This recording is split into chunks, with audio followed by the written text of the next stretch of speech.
नारा लगाया कि हम तो सेवक हैं, 18-18 घंटे काम करते हैं। इन्हीं लोगों के लिए किसी ने शेर कहा है कि जो सच और झूठ में दूरी है वो दूरी समझते हैं। सियासी हाकिमों की हम भी मजबूरी समझते हैं, वो अपना हक समझते हैं निवाला छीन लेने को। डकैती को बहुत से लोग मजदूरी समझते हैं। जब आप इनसे सवाल पूछिए तो ये शांत कहते हैं कि आप बताइए 70 साल में आपने क्या किया है। मैं तो इस सदन में कहना चाहता हूं सभापति महोदय कि हमसे 70 साल का हिसाब मांगने वालों, जो सरकार अपना चलाया हुआ 2000 का नोट 7 साल नहीं चला सकी, वो हमसे 70 साल का हिसाब मांगती है। इस सरकार ने नोटबंदी लगाकर देश की आम जनता की पूंजी छीन ली, पेपर लीक करवा करके युवाओं की आंखों से नौकरी के सपने छीन लिए, अग्निवीर लाकर देश के जवानों की उम्मीदें छीन ली, बुलडोजर लगाकर लोगों के आशियाने छीन लिए, महंगाई लाकर देश की जनता की थाली से निवाले छीन लिए। बैठ करके बड़ी बड़ी बातें करना आसान है, ये चूनर धानी धानी भूल जाते, ये पुरवा की रवानी भूल जाते, जो आकर 4 दिन गांव में रहते तो सारी लंतरानी भूल जाते।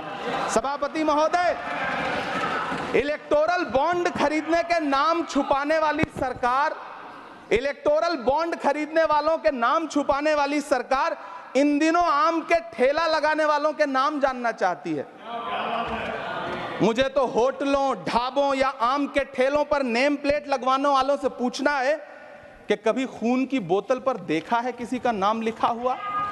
मुझे पूछना है कि क्या कोरोना के दौरान अपनी उखड़ती हुई सांसों के लिए ऑक्सीजन तलाशने वाले किसी इंसान ने ऑक्सीजन लाने वाले किसी इंसान से पूछा था कि ऑक्सीजन लाने वाला इंसान हिंदू है या मुसलमान है? मुझे पूछना है कि लावारिश लाशों के लिए कोरोना में कांधा देने वाले, चिताओं के लिए लकड़ियां सजाने वाले किसी इंसान से पूछा गया था उसका नाम, उसका मजहब? लेकिन इन दिनों पूछा जा रहा है। सभापति महोदय, अफसोस देश के प्रधानमंत्री जी ने कभी न टूटने वाली चुप्पी ओढ़ ली है। सभापति महोदय, जनता ने 63 सीटें कम क्या कर दी, ये सरकार तो अमृतकाल का नाम लेना ही भूल गई। ये भूल गई है अमृतकाल को, ये भूल गई है मनरेगा को, ये भूल गई है मौलाना आजाद नेशनल फेलोशिप को, ये भूल गई है मणिपुर को, ये भूल गई है महाराष्ट्र को। सभापति महोदय, मुझे वित्त मंत्री जी से पूछना है कि वो जो कुछ साल पहले 100 स्मार्ट सिटी बनाने का ढोल पीटा गया था, सुना है उस ढोल में पानी भर गया है, इसीलिए आपने उसका नाम बदल करके सिटीज ऑफ ग्रोथ हब्स रख दिया है।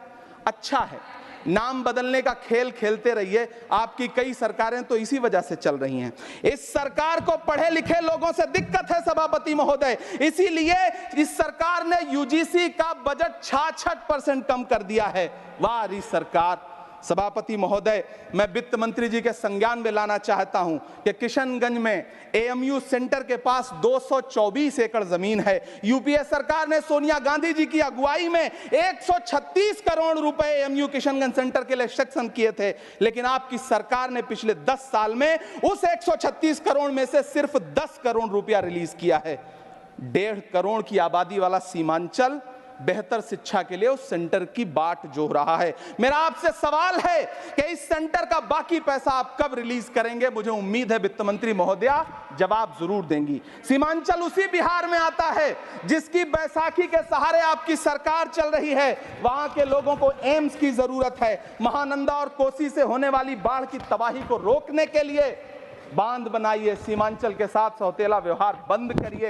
इकोनॉमिक कॉरिडोर बनाने से किसी राज्य का विकास नहीं होगा, विकास होगा स्वास्थ्य और शिक्षा के बुनियादी मुद्दों के लिए बजट देने पर। सभापति महोदय, एक तरफ तो इस बजट में पीएम आवास योजना के तहत 3 करोड़ अतिरिक्त मकान देने की घोषणा है और दूसरी तरफ लखनऊ के अकबर नगर में 1280 वो मकान हैं जिन्हें रिवर फ्रंट बनाने के नाम पे बुलडोजर से जमींदोज कर दिया गया।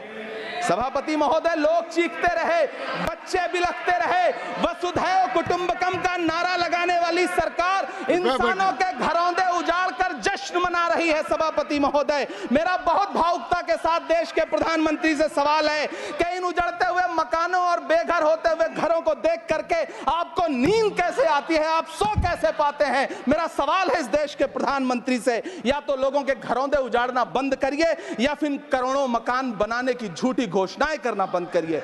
यह बजट झूठ का पुलिंदा है, यह बजट आपके पिछले साल के बजट का कट कॉपी पेस्ट है। यह बजट हमारे चुनावी घोषणा पत्र की नकल करने की एक बेईमान कोशिश है। लेकिन कहावत है ना कि नकल के लिए भी अकल चाहिए। मेरे हाथ में एक तरफ न्याय पत्र है जो हमारा है और दूसरी तरफ अन्याय पत्र है जो आपका है। इस सरकार को आलोचना सुनने की आदत नहीं है सभापति महोदय। जब आप इनसे सवाल पूछिए तो ये कहते हैं कि आप बताइए 70 साल में आपने क्या किया है। मैं तो इस सदन में कहना चाहता हूं सभापति महोदय कि हमसे 70 साल का हिसाब मांगने वालों, जो सरकार अपना चलाया हुआ 2000 का नोट 7 साल नहीं चला सकी, वो हमसे 70 साल का हिसाब मांगती है। सभापति महोदय, मैं अंत में आपसे यह कहना चाहता हूं, यह बजट बैसाखी पर टिकी हुई सरकार का कुर्सी बचाओ बजट है। इस बजट में राज्यों के साथ, किसानों के साथ, नौजवानों के साथ, महिलाओं के साथ, देश के मिडिल क्लास के साथ अन्याय किया गया है और इस अन्याय का खामियाजा आपको महाराष्ट्र, हरियाणा और झारखंड के चुनाव में भुगतना पड़ेगा।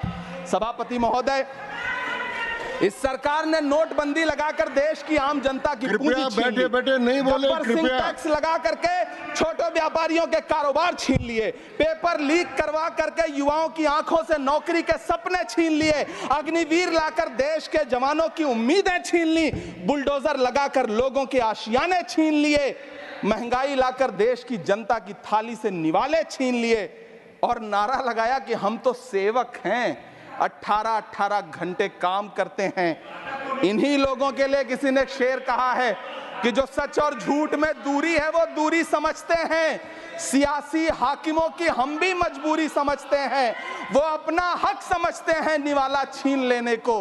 डकैती को बहुत से लोग मजदूरी समझते हैं। हमें पता है कि कैसी मजदूरी की जा रही है। सभापति महोदय, मैं यहाँ खड़ा होकर के अंत में आपसे कहना चाहता हूँ कि इस बजट में तमाम राज्यों के साथ अन्याय किया गया है। इस बजट में युवाओं के साथ अन्याय किया गया है, महिलाओं के साथ अन्याय किया गया है।